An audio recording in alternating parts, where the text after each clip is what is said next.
For people like myself, this is the first time hearing about the Copper Scroll. Is it one? Are there many? And from your interpretation, from what you learned so far, your investigation, what exactly is it? And where are they located? Are you talking about where are the treasures or where are the scrolls? Well, let's go with the treasures. Yeah, Why so not? Show us the secret, man. Come on. Yeah. well, let's Well, first talk about the scroll though. What exactly is the scroll? And then where was it found? And how long ago was it found? it was found in 1952. The scroll is literally a copper, three copper sheets. They were hammered out as flat as they could possibly get them. They're each about 2.5 feet long, that's approximate, and about a foot wide, a little more than a foot wide. And what they did is they took gold and silver and gems and biblical artifacts, buried them in certain locations, and they wrote each one of the locations down based on a specific spot. Now, the reason that it's been so difficult, so mysterious, is because no one can figure out which particular spot they were talking about. So the scroll, again, it's about 7 feet long. It was made actually with three pieces. So they riveted them together. Well, two of the rolls that were riveted together remained together, but as they were rolling it up, they were literally rolling like you would a t-shirt or something, or a towel. Mm-hmm. And when they got to the third section, it snapped. Where they riveted like 7 rivets. They were riveting it, and as they rolled it, it broke loose. It broke through. So it actually wound up being two different pieces, but it's only one scroll. I got you. It's pretty cool. So when they found this scroll, so the meaning of what's in there is still up for interpretation. So that's still what's trying to be deciphered. Is that where that's at, or is it the location of the artifacts? Well, the artifacts is where they were at is the biggest issue. There was no big problem figuring out what they were talking about. Like, for example, they'd say 900 talents of polished gold. A talent weighs 75 pounds, guys.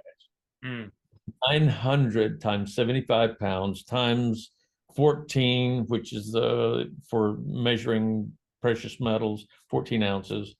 And then you multiply it by the current market value. You're talking, no matter how you cut it, you're talking about $2 million or $2 billion worth of gold in one location. So it's a phenomenal amount of gold and silver. So they know what they were talking about. They just couldn't figure out where did they bury this stuff. And who are the authors of the scroll? The authors of the scrolls, or you can find that in a book called Emek HaMelech, which means the Valley of the King, and it's also called the Treatise of the Temple Vessels. It was an ancient, it was more like a medieval scroll that was made from, whether they wrote it from handed down through legend or information, but it's very detailed, and it tells you what it is and who buried it. It actually tells you about Qumran, this place that I'm talking about, and this is my decision of where it's at. And believe me, I have got some tremendous support from the Israeli Antiquities Authority and from rabbis. And so what happened was this: Qumran was under attack by the Babylonians. The Babylonians this was one of their very early attacks in the Babylonian War between Babylon and Israel. They attacked Qumran, and they just thought it was a military outpost, because it kind of looks like, when it was completely standing, it looked like a military outpost. So they attacked it to reduce their protection. The battle must have lasted an entire night. It must have went into the night because the ruins were really damaged. There wasn't much left, but the Israelis the people that were there won the battle. The Babylonians lost. So they maintained control of it. And this place, Qumran, now listen to this. Qumran is the home of the prophets. You talk about biblical prophecy, you talk about biblical prophets, you're talking about Qumran. Whenever you would see a prophet come out of the desert and go into Jerusalem and start hammering the priests or the king, whoever's in charge, that was where they were from. It's about 13 miles from Jerusalem. So what it is now, let me go back to the Qumran location and the battle. The Babylonians lost the battle, but had they won it, it would have been an incredible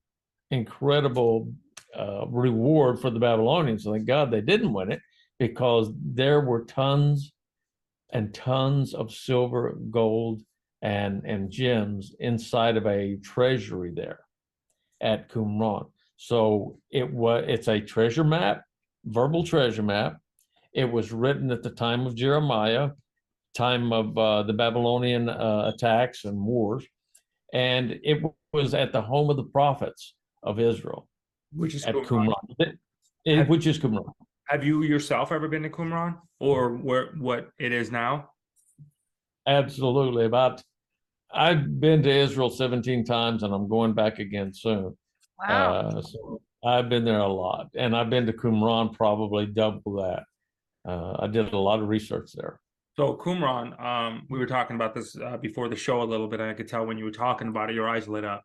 What attracts you there to it now? Is it an energy? Is it what keeps you going back there, like to that place? I mean, other than the obvious of where's this time, what else draws you there? Well, here's the deal. Let me give you a little short history. Whenever it was found in 1952, the guys couldn't figure out what it meant, because those two scrolls or rolls, all they could see was the exterior of them. Because if they tried to unroll it, they would snap. The rolls would break in two, because the copper had become so oxidized and fragile, it would break.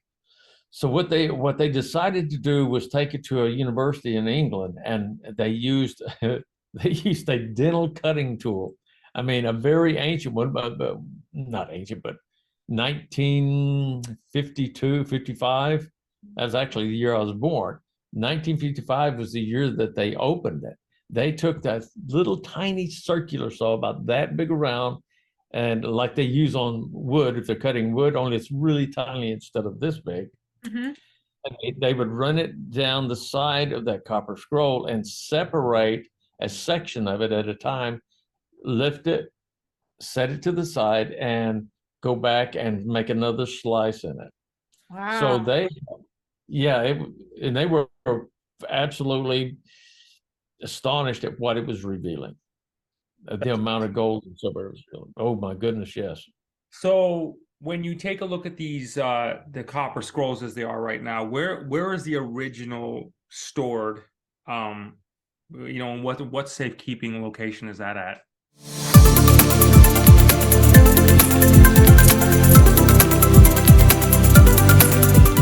So the beautiful thing with ASEA is that they figure out how to make the same molecules that the mitochondria were already kicking out in the body, but have been doing less of. Now you can replenish your system supply. So, you don't need to worry about the fact that your system stopped being able to produce it, because now we can get your levels back up to, what they were when you were young, in a way that your body naturally understands and knows. It's like it can't hurt you. It's just going to help your system repair and, be in its optimum.